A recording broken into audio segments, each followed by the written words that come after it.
Baiklah Bapak Ibu peserta webinar, kita akan lanjut ke sesi yang selanjutnya. Ibu Inga sudah dari tadi sudah siap untuk menyampaikan materi yang disampaikan pada siang hari ini. Ibu Inga akan menjelaskan kepada kita mengenai program pengungkapan sukarela secara detail, ya. Baiklah Bapak Ibu peserta webinar, kita persilakan Ibu Inga untuk menyampaikan materi pada siang hari ini. Sekian, terima kasih. Oke, terima kasih Pak Winston. Suara saya sudah terdengar jelas ya? Jelas, Bu. Oke, terima kasih. Pak Sahata serta teman-teman di Halo Pajak, terima kasih kesempatan yang diberikan pada saya pada siang hari ini. Puji syukur mari selalu kita panjatkan kepada Tuhan Yang Maha Kuasa, karena kita memang diberi kesempatan untuk bersapa kembali di dalam secara virtual dalam satu kegiatan webinar. Pada siang hari ini kita akan mencoba untuk membahas suatu hal ya, satu program pengungkapan sukarela yang sekarang lagi menjadi hits karena sebentar lagi akan segera berlaku nih mulai 1 Januari tahun 2022.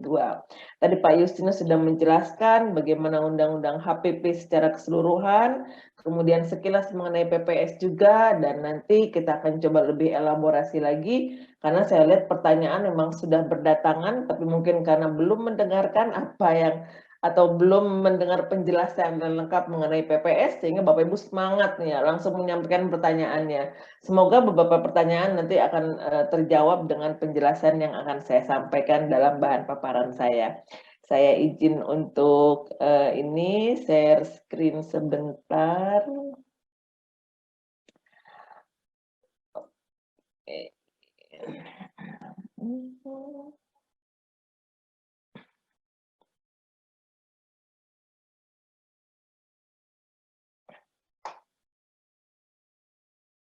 Oke. Ya, Bapak Ibu peserta webinar, semoga semua dalam keadaan sehat dan kita semua memiliki semangat untuk bisa mengikuti kegiatan webinar pada siang hari ini. Jam-jamnya ngantuk katanya, tapi semoga kalau memang info yang ingin saya sampaikan menarik untuk Bapak Ibu semuanya, semua bisa tetap terjaga ya, walaupun kita dalam keadaan online nih. Saya nggak tahu nih Bapak Ibu, mungkin yang mematikan kamera sekarang sedang sambil leyeh-leyeh, boleh-boleh aja, sah-sah aja, sambil makan siang atau makan Indomie karena hujan, boleh juga, silahkan ya. Bebas, semua bisa dilakukan.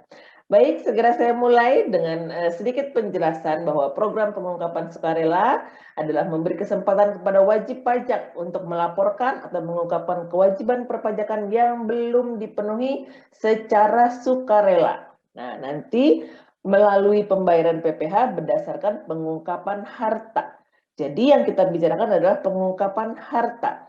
Kalau kita berbicara mengenai SPT, itu Bapak Ibu melaporkan penghasilan. Tapi dalam program pengungkapan sukarela atau PPS, kita mengungkapkan harta yang belum dilaporkan di dalam SPT.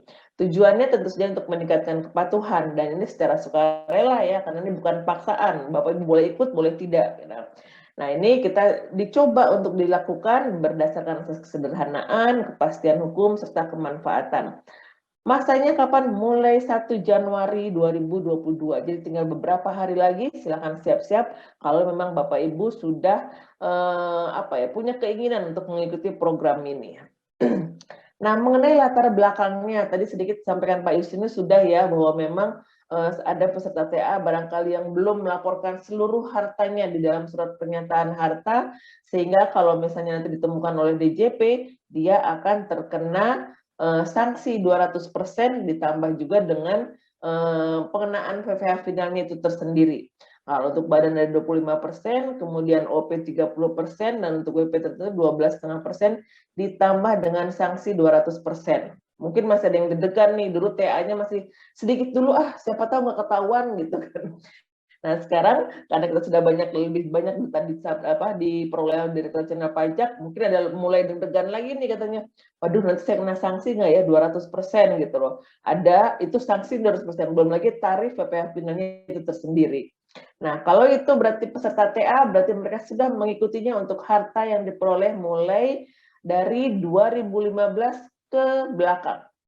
Jadi sebelum 2015 atau sampai dengan 2015. Nah, sedangkan untuk kebijakan yang kedua, di sini kita melihat bahwa pemerintah melihat bahwa dalam SPT tahun 2016 sampai dengan 2020, jadi setelah program tax amnesty, masih ada beberapa wajib pajak orang pribadi yang belum melaporkan penghasilannya atau ini kalau misalnya belum melaporkan penghasilannya dan juga termasuk barangkali dalam daftar hartanya, itu kan harusnya mereka memang dikenai tarif sesuai dengan yang berlaku. Nah, di sini kita nanti akan diberikan kesempatan dalam kebijakan PPS untuk mereka juga langsung mengungkapkan hartanya. Jadi tidak menghitung penghasilan, kemudian akan dikenakan tarif seperti biasa. Kenapa ini kita lakukan? Karena memang Direktorat Jenderal Pajak ini sekarang sudah mendapatkan lebih banyak data lagi setelah TA. Jadi pada tahun 2019 ada undang-undang mengenai pertukaran data otomatis. Kami mendapatkan data termasuk dari pihak perbankan mengenai rekening yang di atas 1 miliar secara terakumulasi itu sudah kita peroleh ya. Mungkin ada Bapak Ibu yang sebagian sudah diklarifikasi dengan SP2DK untuk oleh teman-teman saya di KPP mengenai rekening yang dimiliki. Memang ini adalah rekening yang tahun sebelum tahun 2020 baru diklarifikasi sekarang. Misalnya silakan Bapak Ibu berikan penjelasan yang sebenar-benarnya. Nah, selain data itu juga ada data dari luar negeri. Ini juga mengenai informasi keuangan atau transaksi-transaksi lainnya. Selain itu tentunya ada data perpajakan dari instansi, lembaga, dan asosiasi atau pihak ketiga lainnya.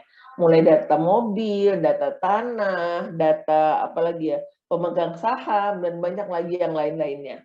Nah, di sini kita melihat setelah kita lakukan cross-check dengan laporan harta di dalam SPT yang sudah disampaikan oleh para wajib pajak, ternyata masih ada wajib pajak yang belum mengungkapkan seluruh asetnya.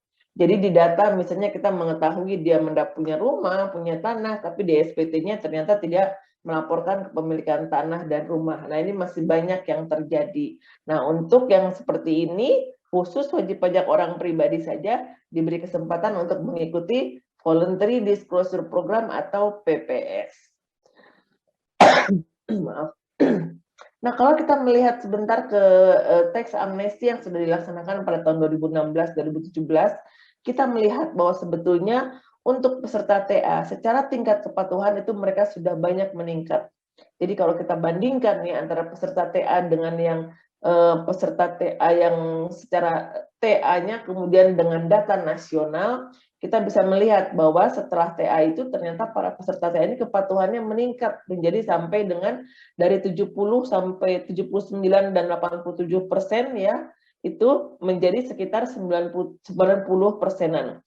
Itu adalah untuk orang pribadi karyawan, non karyawan dan juga badan. Jadi terlihat memang ada kenaikan untuk peserta TA ini. Tapi masih dan itu di atas nasional.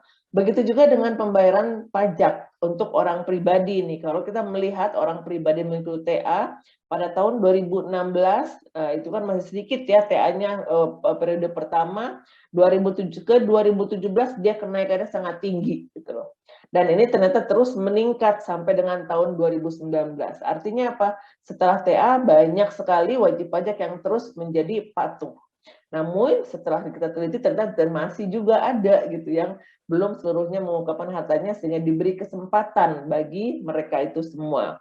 Nah, kita bandingkan dengan yang di kanan, ini bukan peserta TA, itu cenderung untuk flat saja gitu ya, tidak terlalu kelihatan lonjakan kenaikan setoran PPh-nya dari orang pribadi.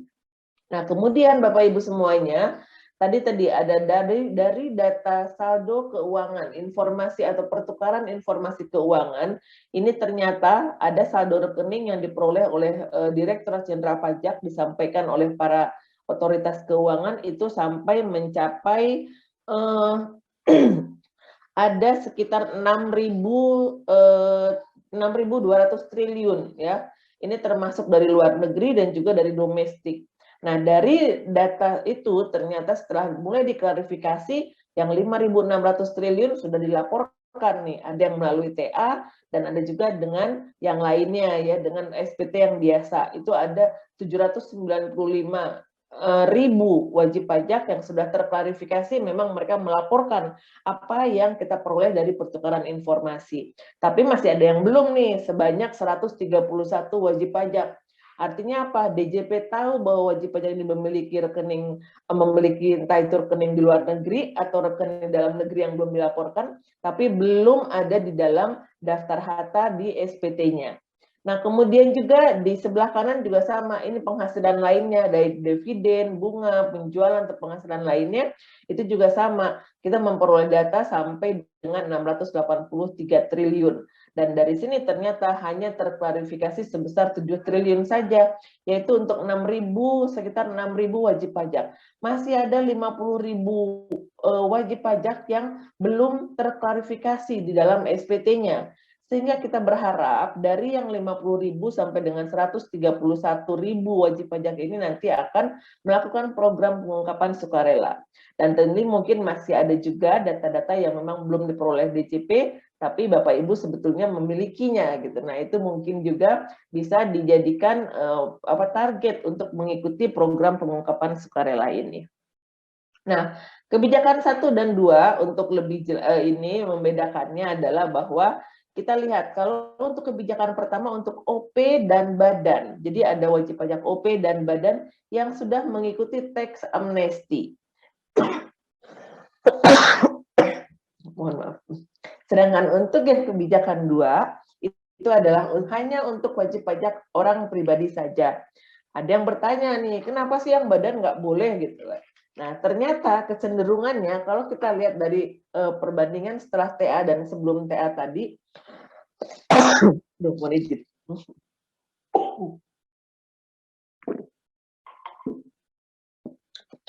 WP badan kecenderungan kepatuhannya lebih tinggi, dan sebetulnya karena ini bukan TA, kenapa juga harus semuanya diberikan lagi kesempatan, kan gitu. Harus ada yang membedakan. Jadi untuk kesempatan kebijakan yang kedua hanya diberikan kepada peserta orang pribadi. Boleh nggak ikut dua-duanya? Kalau orang pribadi ini dulu ikut TA gitu kan, untuk harta yang 2015 ke belakang dan sebelumnya, kemudian 2016 sampai dengan 2020 ternyata belum lengkap juga pelaporan hartanya, berarti dia boleh ikut dua-duanya. Tapi kalau untuk badan, dia hanya boleh mengikuti kebijakan yang pertama saja. Aduh, mohon maaf. Kemudian untuk tarif, nah dari tarif juga ada perbedaan. Tarif kebijakan pertama yang sudah mengikuti tax amnesty itu ada 3 tarif.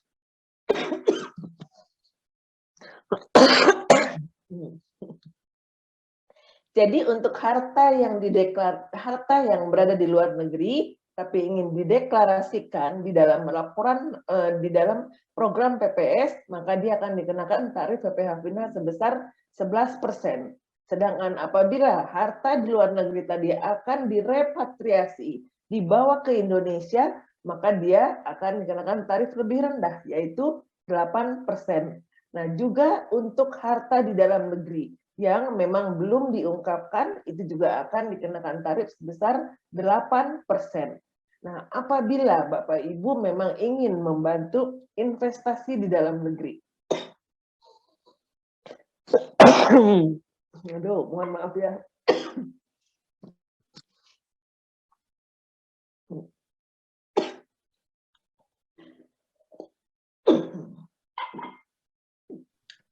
Nah, apabila dari harta-harta tadi ingin diinvestasikan, maka tarifnya dikurangi lagi menjadi sebesar 6%. Tadi Pak Justinus sudah menceritakan, Bapak Ibu bisa investasi di SBN ya, jadi membantu pemerintah dalam hal ini, atau nanti ada beberapa jenis investasi lain yang tentunya akan diatur dalam peraturan pelaksanaannya.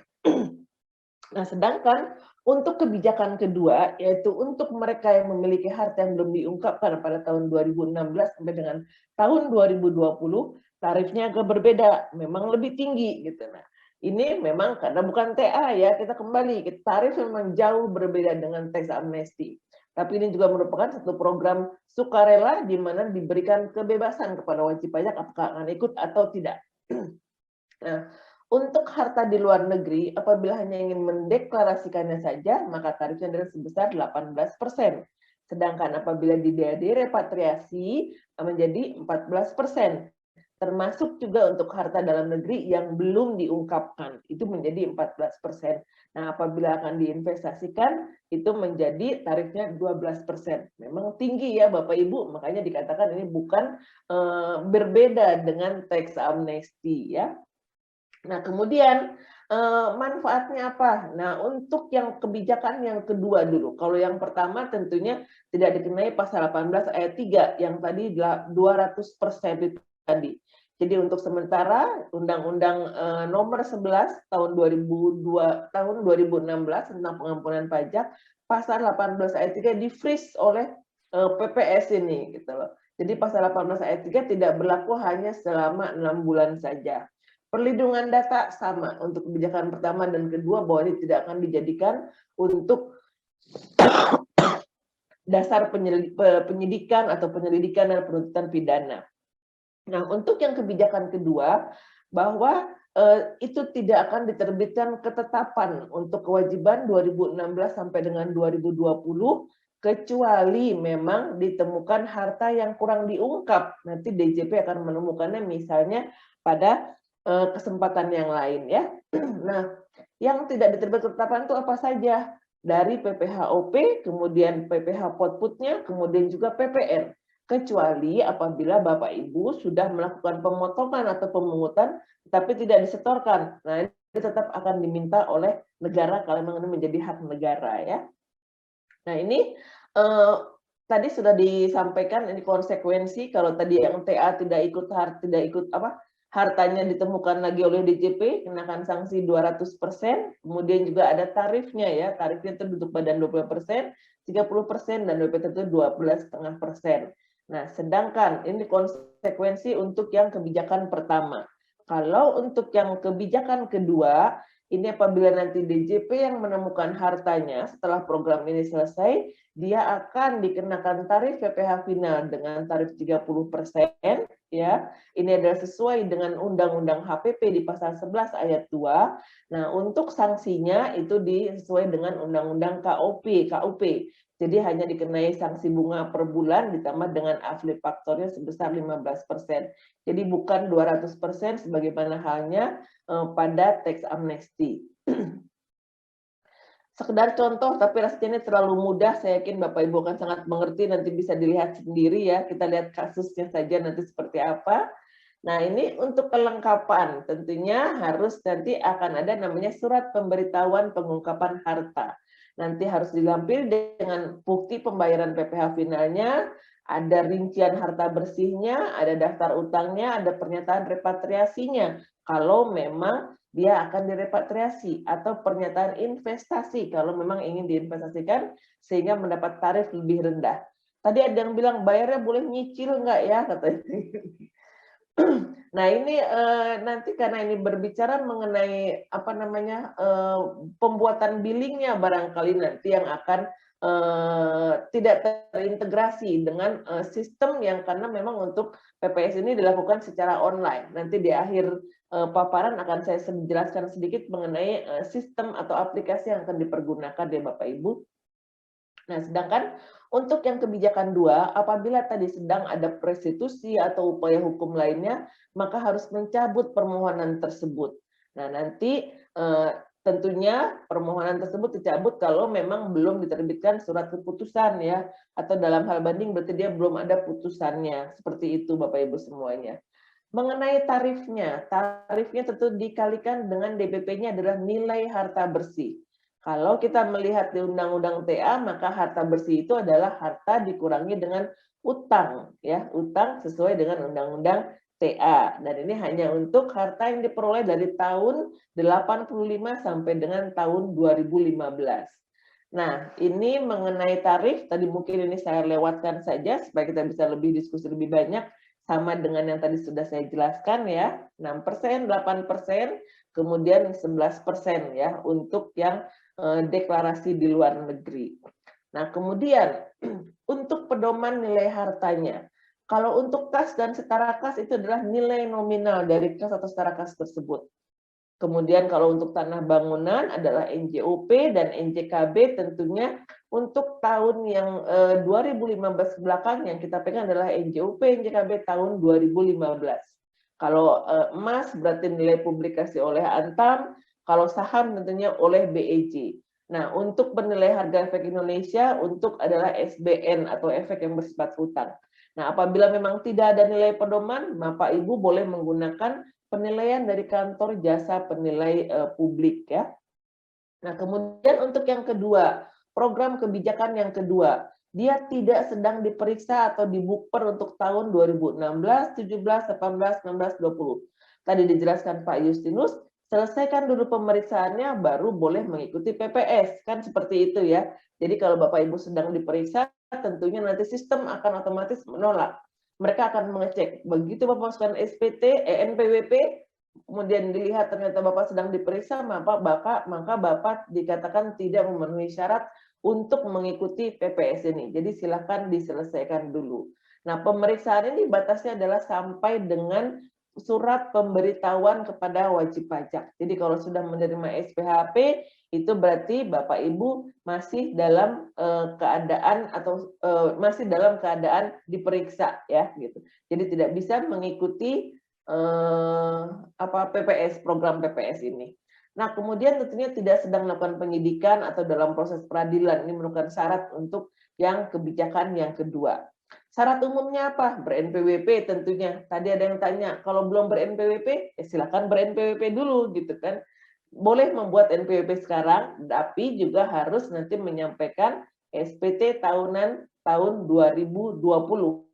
Jadi kalau kita berbicara TA dulu yang menjadi dasar adalah SPT tahunan tahun 2015 ya, tahun pajak 2015. Sedangkan untuk kebijakan kedua yang menjadi dasar adalah SPT tahunan yang tahun pajak 2020 ya, khusus untuk orang pribadi saja.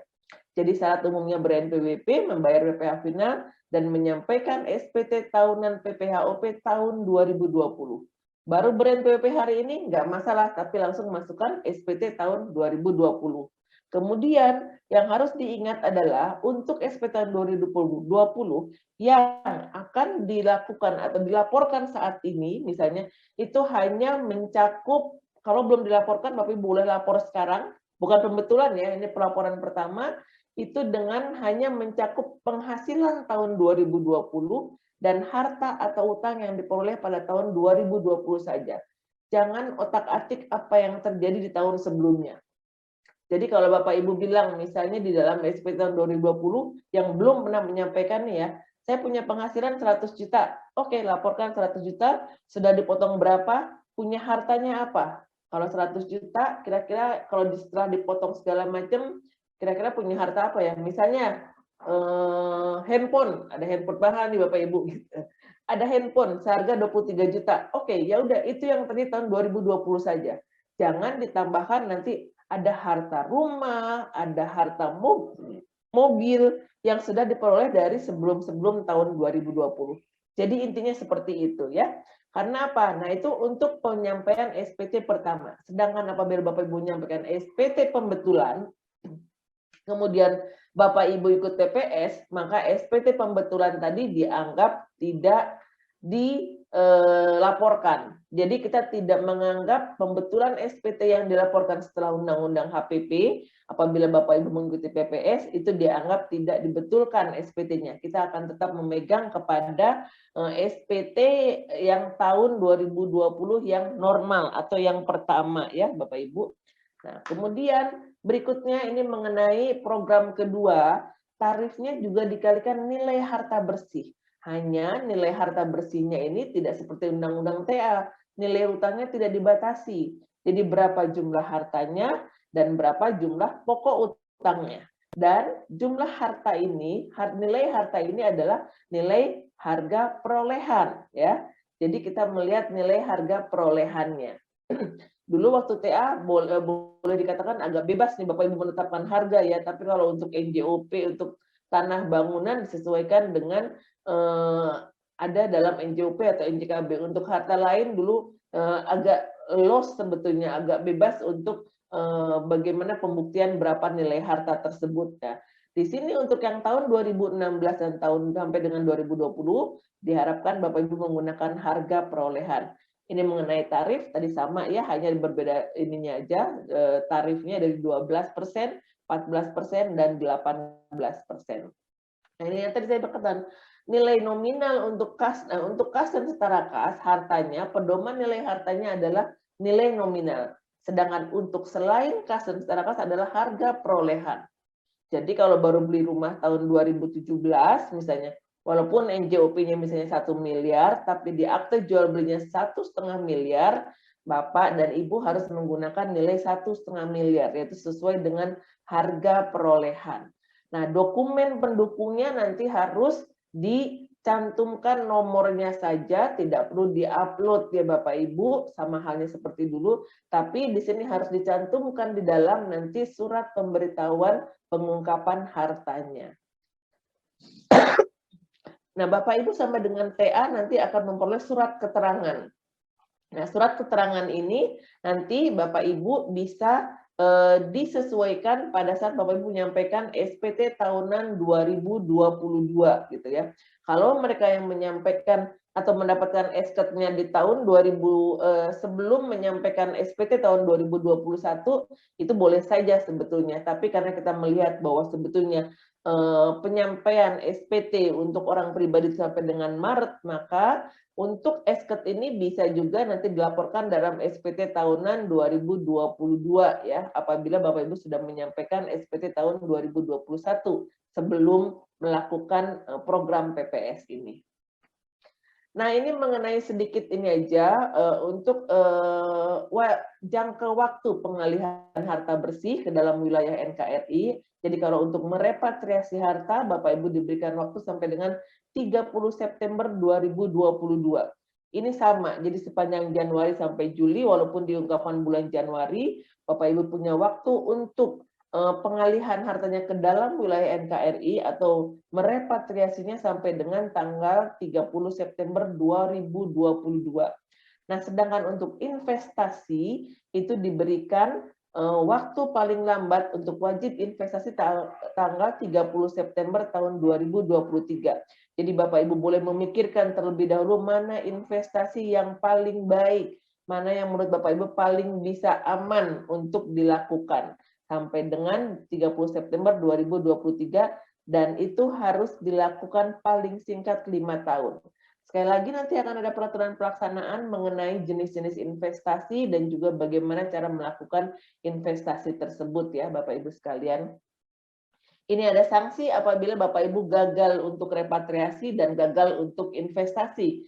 Sanksinya pun dibagi dua, mau langsung dihitung sendiri boleh atau ditetapkan DJP. Tinggal diharapkan lagi kejujuran, sukarela dari para wajib pajak dalam sistem self assessment ini sangat dijunjung tinggi. Bapak Ibu silakan melaporkannya dengan baik dan benar gitu ya. Begitu juga nanti dengan kebijakan yang kedua, sama juga kalau apabila gagal investasi atau gagal repatriasi akan ada sanksi tambahan. Kita akan melakukan pengecekan setelah jangka waktunya berakhir tadi di tanggal 30 September 2002 untuk repatriasi dan 2023 untuk investasi.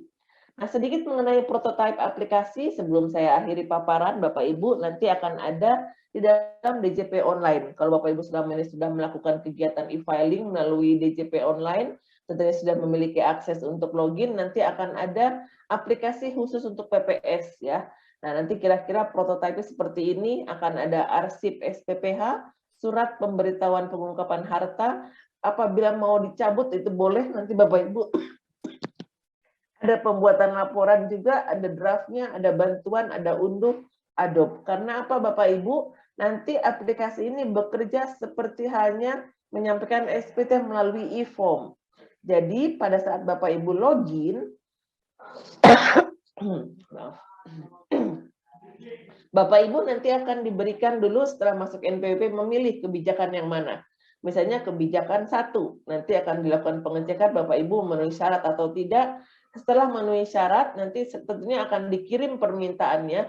Kalau memenuhi persyaratan, Bapak Ibu akan mendapatkan tadi e-form secara tadi melalui email atau melalui nomor handphone ya. Ada e-form yang akan diberikan kepada Bapak Ibu untuk dilakukan pengisian SPPH tadi secara offline supaya tidak mengganggu apabila nanti ada koneksi yang terganggu ya. Jadi dilakukan pengisian e-form secara offline.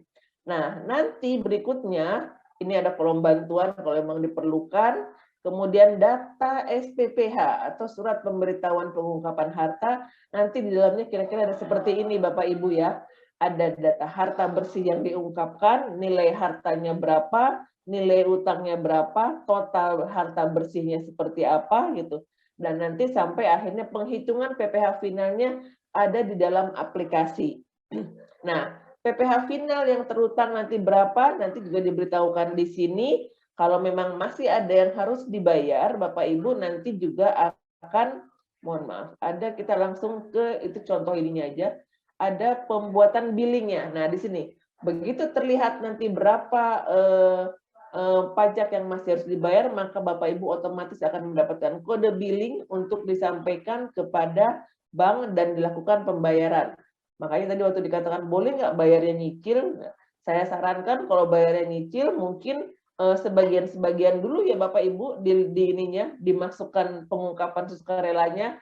Jadi kira-kira kalau memang sudah oke, nanti apa? Karena SPPH ini bisa dilakukan berkali-kali, tidak dibatasi sepanjang jangka waktu 6 bulan tadi. Misalnya baru cukup uangnya untuk pengungkapan satu harta, ya udah satu dulu. Nanti sudah ada tambahan lagi untuk pembayaran PPh finalnya, masukkan lagi SPPH kedua, kemudian ketiga, keempat, dan berikutnya. Itu adalah yang bisa saya sarankan daripada kita menyicil karena billingnya menjadi satu kesatuan. Pastikan Bapak Ibu masuk ke aplikasi dulu sebelum melakukan pembayaran. Jangan sampai udah bayar duluan, nggak taunya Bapak Ibu tidak memenuhi syarat, gitu kan.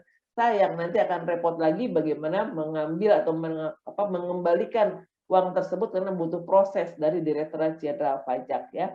Ini setelah pembayaran tentunya nanti akan seperti biasa diunggah permohonannya. Tadi kalau memang sedang ada permohonan-permohonan ya, surat pernyataannya nanti boleh diunggah di sini. Kemudian juga nanti ada mengkonfirmasi lagi, yakin Bapak Ibu akan mengirimkan SPPH-nya, kalau sudah yakin nanti akan diberikan token kepada Bapak Ibu semuanya. Ini adalah contohnya yang kira-kira daftar harta yang sebetulnya hampir sama, bahkan saya boleh katakan ini adalah sama dengan program atau surat pernyataan harta beserta lampirannya yang dulu kita lakukan pada saat TA. Hanya dulu secara manual, sekarang kita lakukan secara online. Jadi Bapak Ibu tidak perlu datang ke kantor pajak. Jangan lupa ya, dicoba dulu di rumah. Bapak Ibu tidak perlu datang ke kantor pajak. Semua bisa disiapkan di rumah. Masih pandemi, apalagi sekarang sudah ada yang Omikron, jadi jangan kemana-mana dulu untuk demi kesehatan kita. Silahkan lakukan secara online dari rumah saja Bapak Ibu dari tempat masing-masing. Apabila membutuhkan bantuan, nanti akan ada nomor telepon tersendiri untuk kering pajak PPS ya. Juga nanti akan ada beberapa layanan via WhatsApp yang diberikan baik oleh di kantor pusat juga oleh teman-teman di Kanwil dan di KPP tentunya selama ini sudah memanfaatkan. Bapak Ibu silakan juga di nomor WA dari KPP-nya itu boleh disimpan atau langsung konsultasi dengan AR-nya juga silakan. Yang jelas semuanya dilakukan secara online ya. Tidak ada lagi loket khusus PPS di KPP nanti ya. Nah, ini nanti token terakhir sama halnya seperti kita melakukan pengiriman SPT atau e-filing tadi. Oke, Pak Wiston, rasanya itu semua yang bisa saya sampaikan sebagai bahan kita untuk bisa berdiskusi. Mudah-mudahan sudah cukup jelas sehingga pertanyaannya jadi nggak banyak lagi nih, Pak Wiston. Tapi kalau masih ada pertanyaan, silahkan. Oke, terima kasih Bapak Ibu semuanya atas perhatiannya. Kembali ke Pak Wiston.